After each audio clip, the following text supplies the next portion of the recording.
স্বাগতম আজম সিএমআই ক্লাসরুমের আরও একটি ভিডিও ক্লাসে। আজকে থেকে আমি একটি নতুন সিরিজ শুরু করতে যাচ্ছি। এই সিরিজের ভিডিও ক্লাসগুলোতে সিভিল ইঞ্জিনিয়ারিংয়ের বেসিক কোশ্চেনগুলো, যেগুলো চাকরি পরীক্ষা বা বিভিন্ন কম্পিটিটিভ পরীক্ষায় আসে, এমন বেসিক কোশ্চেনগুলো নিয়ে আলোচনা করা হবে বা বেসিক নিয়ে আলোচনা করা হবে, যেগুলো একজন সিভিল ইঞ্জিনিয়ার হিসাবে প্রত্যেক সিভিল ইঞ্জিনিয়ারের জানা উচিত। শুরু করা যাক। প্রথমেই আমি যেটা নিয়ে কথা বলবো সেটা হচ্ছে আরসিসি।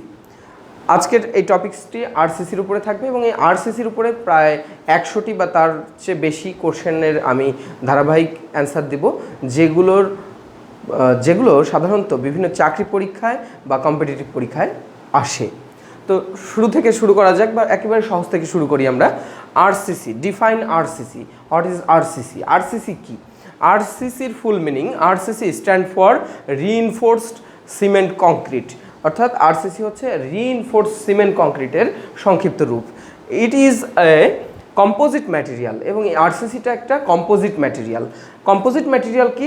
একাধিক ম্যাটেরিয়ালকে যখন কোনো একটা কারণে বা কোনো একটা বিশেষ সুবিধা পাওয়ার জন্য আমরা একাধিক ম্যাটেরিয়ালকে মিশ্রিত করে একটি বিশেষ ম্যাটেরিয়াল তৈরি করি, তখন সেটাকে আমরা কম্পোজিট ম্যাটেরিয়াল বলি।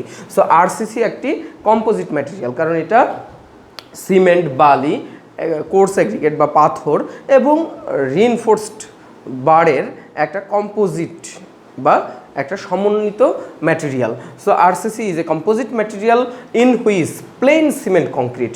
এই যে রড বা যেই স্টিল বার, এটা বাদ দিয়ে বাকি যেই অংশটুকু, এটাকে আমরা বলি প্লেন সিমেন্ট কংক্রিট।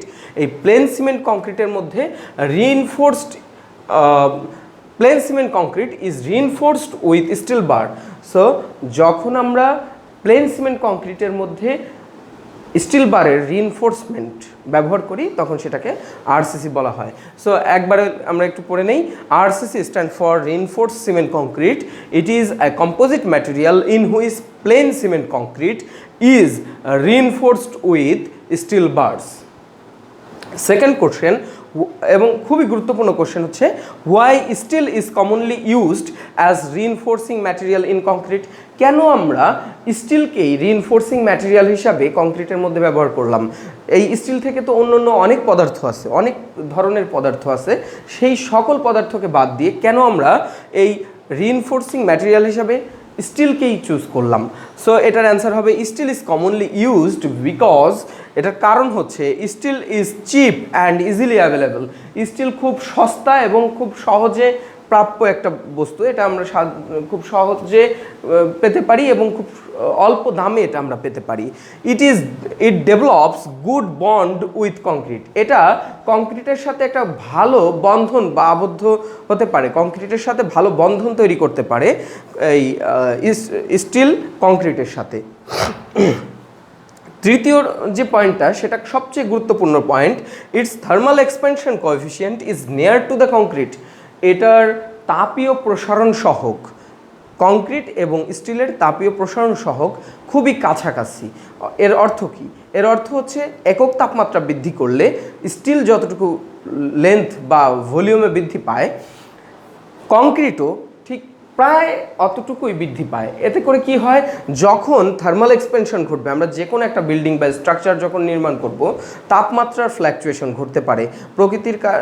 প্রাকৃতিক কারণে যদি তাপমাত্রার ফ্ল্যাকচুয়েশন ঘটে, তখন দেখা যাবে 10 ডিগ্রি সেন্টিগ্রেড তাপমাত্রায় কংক্রিট যতটুকু বৃদ্ধি পেল, যদি স্টিল বা তার মধ্যে যে রিইনফোর্সিং ম্যাটেরিয়াল আমরা ইউজ করলাম, সেটা যদি ততটুকুই বৃদ্ধি না পায়, একটা যদি বেশি বৃদ্ধি পায়, একটা যদি কম বৃদ্ধি পায়, তাহলে কি হবে?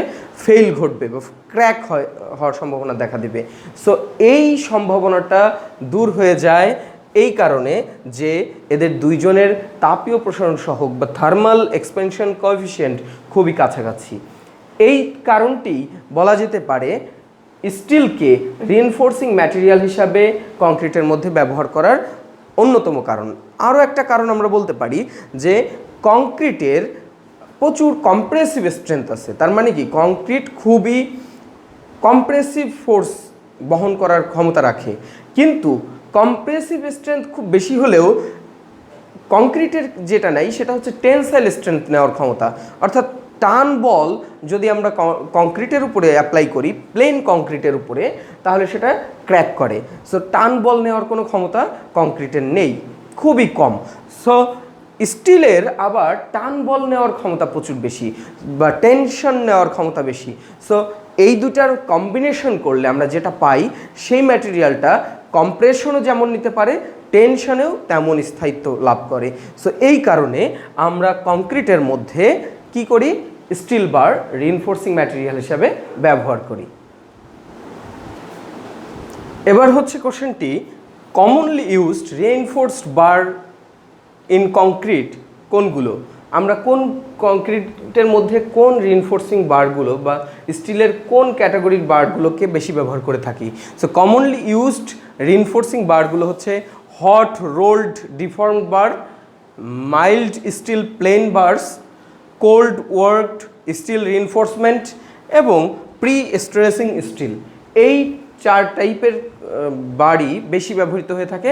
তার মধ্যে হট রোল ডিফর্মড বারটি সবচেয়ে বেশি ব্যবহৃত হয়ে থাকে। আশা করি সবাই বুঝতে পেরেছ। পরবর্তী পর্বগুলোতে আরও এই ধরনের বেসিক রিলেটেড থিওরিটিক্যাল কোশ্চেন নিয়ে আমি আরও অনেকগুলো পর্ব করব, যেগুলো ধারাবাহিকভাবে দেখলে চাকরির পরীক্ষা এবং বিভিন্ন সিভিল ইঞ্জিনিয়ারিং রিলেটেড কম্পিটিটিভ পরীক্ষার জন্য খুবই গুরুত্বপূর্ণ এবং খুবই উপকারী হবে। আশা করি সে পর্যন্ত সবাই সঙ্গেই থাকবে। ধন্যবাদ সবাইকে।